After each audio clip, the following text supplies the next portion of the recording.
Welcome to GP study live. GP study live में आपका स्वागत है। प्रारंभिक शिक्षक नियोजन 2019-20 के छूटे हुए पंचायत की काउंसलिंग स्थल का चयन किया गया है। अमृत प्रसाद सिंह प्राथमिक शिक्षक डायरेक्टर जो है वो एक सप्ताह के भीतर एनआईसी के वेबसाइट पर अंतिम मेगा सूची अपलोड करने के संबंध में गाइडलाइन जारी किया है। देखिए, ये प्रारंभिक शिक्षक नियोजन 2019-20 के छूटे हुए पंचायतों की होगी काउंसलिंग स्थल, वो चयनित हो गई है। 14 से 22 दिसंबर के बीच नगर निकाय, प्रखंड नियोजन इकाई और पंचायत नियोजन इकाई की होगी काउंसलिंग। तो शिक्षा विभाग के अपर मुख्य सचिव जो है नियोजन इकाई के नगर निकाय 14 दिसंबर, 15 दिसंबर, 16 दिसंबर। तो 14 दिसंबर जिला मुख्यालय सामाजिक विज्ञान विषय के 6 से 8 के लिए। उसके बाद जो है आपको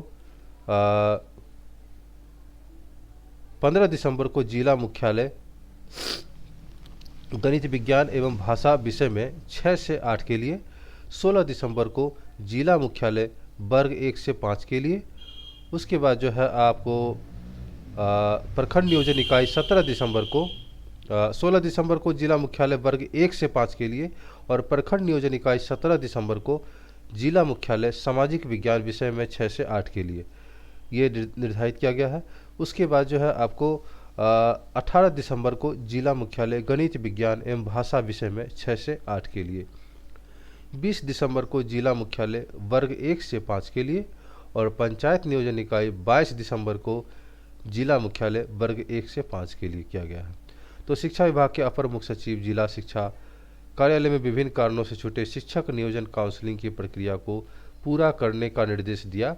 प्रारंभिक शिक्षक नियोजन 2019-20 के शेष नियोजन इकाई जहां कतिपय कारणवश काउंसलिंग नहीं हो सका, वहां पर अंतिम मेगा सूची एनआईसी के वेबसाइट पर अपलोड करने को कहा है।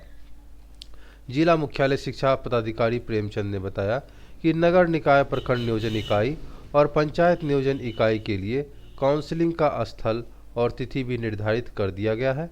14 से लेकर 22 दिसंबर तक काउंसलिंग होगी।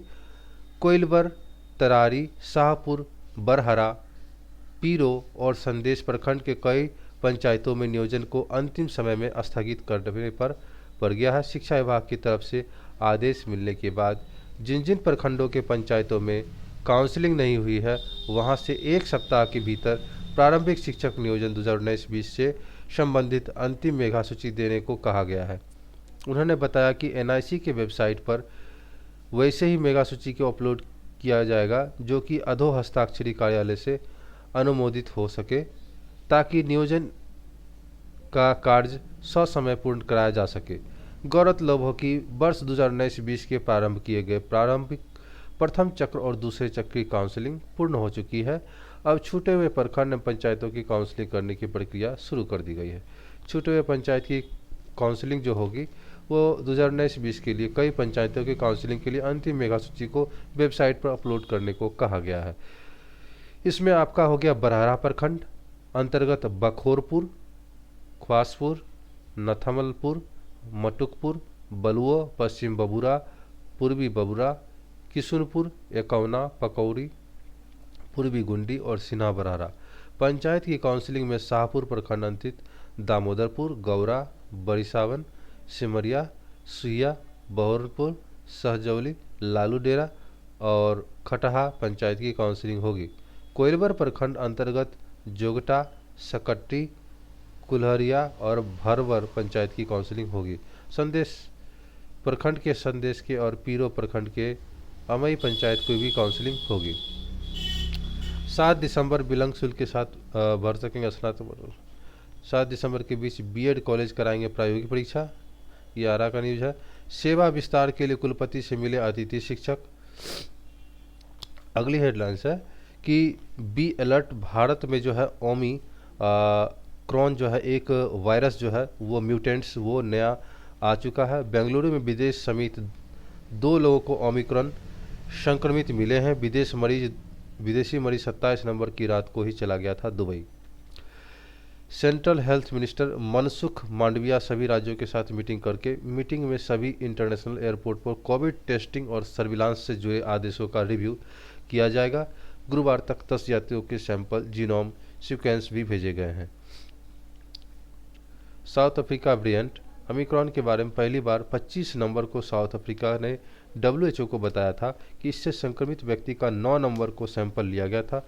26 नवंबर को डब्ल्यूएचओ ने BA.1.1529 को ओमिक्रॉन नाम दिया, जिसे वेरिएंट ऑफ कर्सन कैटेगरी कहा जाता है। वेरिएंट ऑफ कर्सन। देश के 55% केस केरल और महाराष्ट्र में हैं। सरकार की अहम बातें हैं। कोरोना वेरिएंट ओमिक्रॉन तेजी से फैलने की आशंका है। यह डेल्टा से 5 गुना ज़्यादा संक्रामक हो सकता है। अब तक ओमिक्रॉन 29 देशों में 373 केस मिल चुके हैं। इससे संक्रमित सभी मामलों में अब तक हल्के लक्षण पाए गए हैं। देश और दुनिया भर में अब तक ऐसे सभी मामलों में कोई गंभीर लक्षण नोट नहीं किया गया। डब्ल्यूएचओ इस पर स्टडी कर रहा है। अभी लॉकडाउन लगाने की जरूरत नहीं है। हम नई चुनौती का मुकाबला करेंगे, हमें डरना नहीं। लोगों की जिम्मेदारी के लिए मास्क पहने। पूरी दुनिया में ओमिक्रॉन के बारे में बहुत से फैक्ट्स सामने आने वाले हैं। वैक्सीन के बूस्टर डोज के लिए स्टडी की जा रही है और स्थिति सामने आएगी, उसके आधार पर आगे फैसला किया जाएगा। हेल्थ मिनिस्ट्री के ज्वाइंट सेक्रेटरी लव अग्रवाल ने बताया कि 1 महीने से देश भर में कोरोना कैसे लगातार घट रहा है। चिंता की बात यह है कि 15 जिलों में अभी पॉजिटिव रेट 10% से ज़्यादा है। 18 जिलों में यह रेट 5 से 10% बनी हुई है। केरल और महाराष्ट्र ही 2 राज्य जहां है 10,000 से ज़्यादा एक्टिव केस है। देश के 55% से ज़्यादा केस यही हैं। इसमें घबराना नहीं है, जागरूक रहना है। और पहली क्लास के स्टूडेंट पर SC/ST व छेड़खानी का केस दर्ज किया गया, जो पहली क्लास का बच्चा है। तो शिकायत मिलने पर मामले में दोबारा जांच के आदेश दिए गए हैं। हर हाल में निर्दोष को न्याय मिलने मामले में गंभीरता से नहीं लेकर जांच करने वाले अधिकारियों को भी रिपोर्ट आने के बाद कार्रवाई की जाएगी।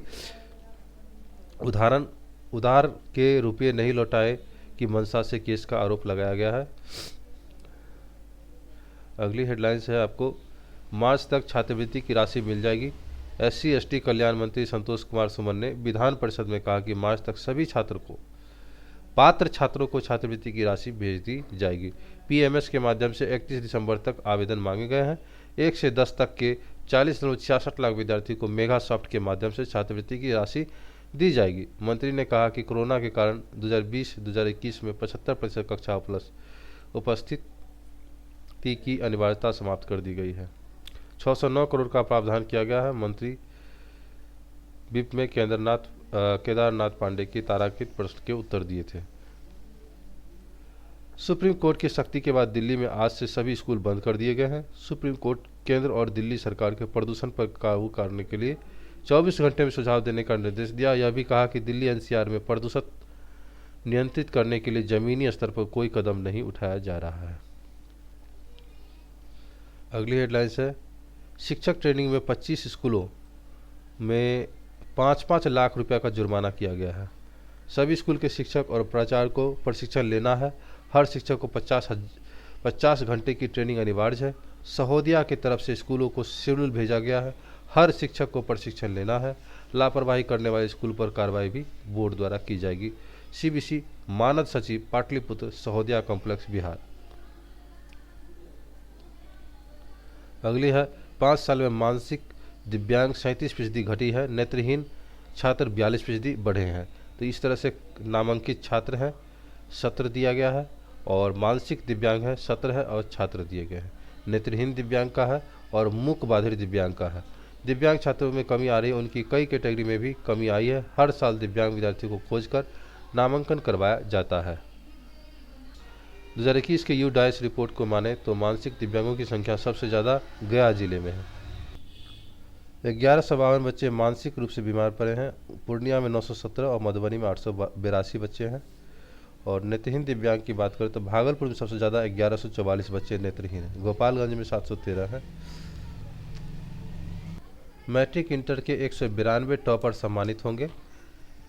Inter 2021, inter 2020, matric 2021, matric 2020। इसमें जो पहला स्थान से लेकर के 10वां स्थान तक और पहला स्थान से लेकर 10वां स्थान तक।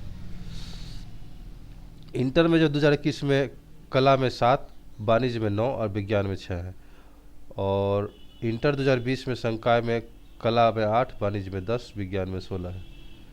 तो बिहार बोर्ड द्वारा 3 दिसंबर को डॉक्टर राजेंद्र प्रसाद की जयंती पर ज्ञान भवन में मेघा दिवस के दिवस पर आयोजन होगा। इसमें 2021 के साथ 2020 के मैट्रिक और इंटर के टॉपर्स सम्मानित किए जाएंगे। प्रथम स्थान वाले को मिलेगा 1 लाख रुपये और लैपटॉप भी मिलेगा।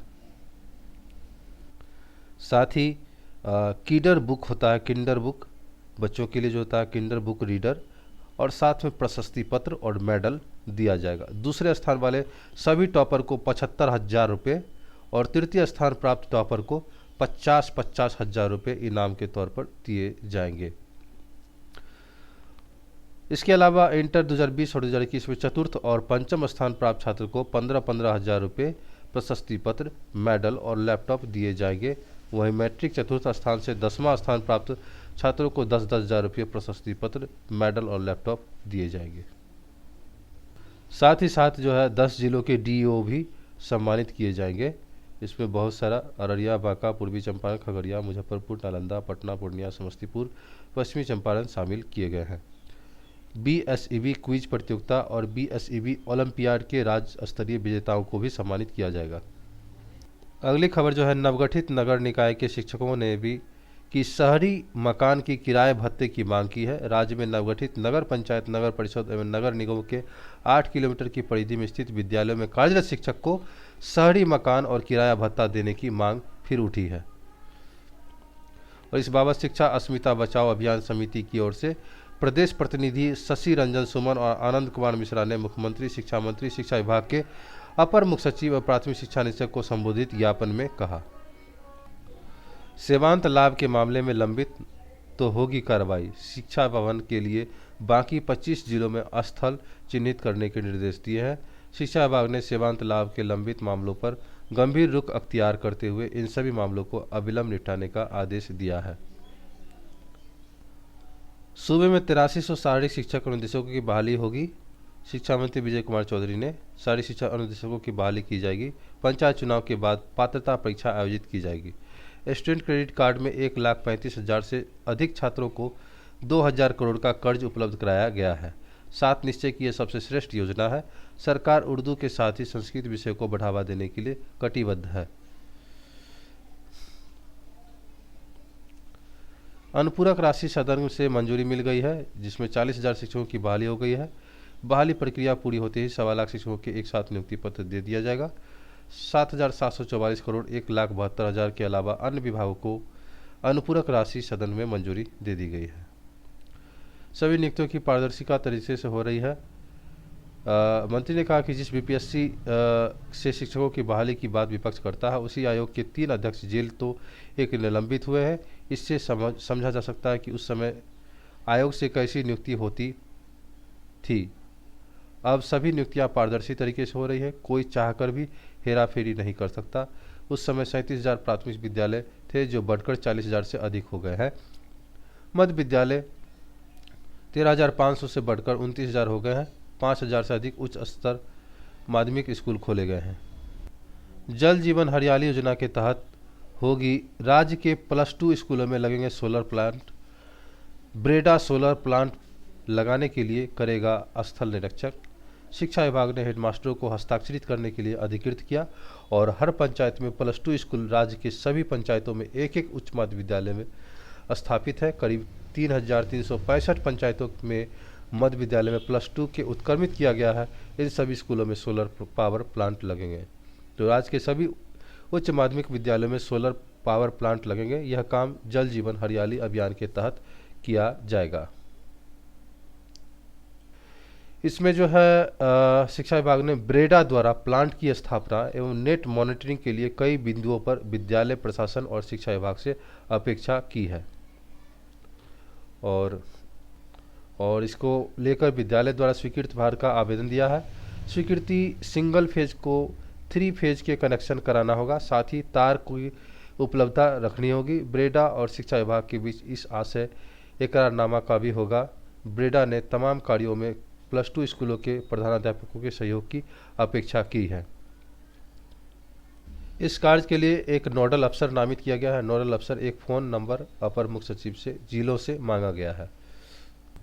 इसी के साथ मिलते हैं अगले वीडियो में किसी खास न्यूज़ और किसी खास वैकेंसीज के साथ, टीचर संबंधी और आपके काम की जानकारी के साथ। तो तब तक के लिए खुश रहें, स्वस्थ रहें। मिलते हैं अगले वीडियो में। इस चैनल को लाइक, सब्सक्राइब तथा शेयर भी कर दें, बेल आइकन को प्रेस कर लें। धन्यवाद।